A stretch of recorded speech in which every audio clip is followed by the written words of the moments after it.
कि मामा को परेशान नहीं करना चाहती, ना कब की चली गई होती है। तो तुमने इस बात में मैंने डाल लिया, मजीद नहीं होता मुझसे।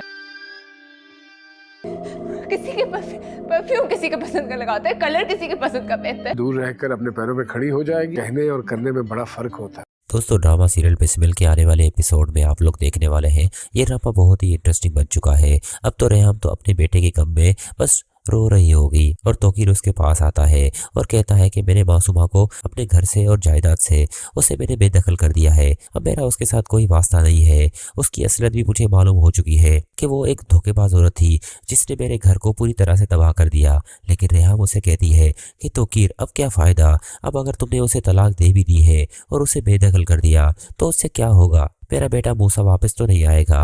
मूसा तुम वापस ला सकते हो नहीं ना। यहाँ पर दोस्तों रेहाम तो बेचारी दुखी हालत में तोकीर को अपनी फरियाद बता रही होगी और अपने बेटे के बारे में काफी अफसोस में ये सब बता रही होगी। उसके बावजूद भी तोकीर कहता है, हाँ मुझे पता है कि मुझसे बहुत बड़ा गुनाह हो गया है, ना मैं उस औरत से कोई ताल्लुक रखता और ना ही मेरा बेटा पढ़ता। लेकिन उसके बावजूद भी रेहाम उसे समझाने की कोशिश करती है कि हमने कितना समझाने की कोशिश की। मूसा तो बार बार तुम्हें समझा रहा था कि डैड है ये आपको धोखा दे रही है, लेकिन उसके बावजूद भी आप उस औरत के अंधे प्यार के चक्कर में बस उसके साथ खड़े रहे और अपने बेटे और मुझे इस तरह इग्नोर कर दिया जैसे हम इंसान नहीं बल्कि कोई जानवर है। मूसा ने जो भी किया वो गलत किया, लेकिन मूसा आखिर क्या करता। वो इतनी बेइज्जती बर्दाश्त नहीं कर पाया। तुम तो अपने बस्तियों में मगन थे और अपनी बीवी को उसी दिन ले आए जब मूसा की शादी थी। तुमने तो ये तक नहीं पूछा कि शादी हो गई है या नहीं। लेकिन दोस्तों तोकीर कहेगा मैं अब पछता रहा हूँ, प्लीज मुझे माफ कर दो, मैं तुमसे दिल से माफी मांगना चाहता हूँ, प्लीज मुझे माफ कर दो। लेकिन दोस्तों यहाँ पर रेहाम किसी कीमत पर तोकीर को माफ तो बिल्कुल नहीं करेगी।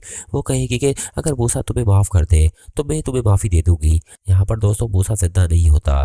तोकीर अब क्या करे। तोकीर तो फूट फूट कर रोता है, लेकिन दूसरी तरफ दोस्तों मासूमा का बच्चा भी नहीं रहेगा। साथ ही साथ मासूमा अब इतनी कमजदा हो जाएगी कि उसे एहसास होने लगेगा कि मैंने वाकई गलत किया, क्योंकि पैसे की आड़ में वो बिल्कुल बहक गई थी। उसकी वालिदा भी इसी तरह मासूमा का साथ दे रही थी। लेकिन जब दोस्तों उसके साथ ये सब होगा तो वो बिल्कुल ही पछताएगी और तोकीर और रेहाम से आकर माफी मांगेगी, लेकिन उन दोनों से उसे कोई माफी नहीं मिलेगी।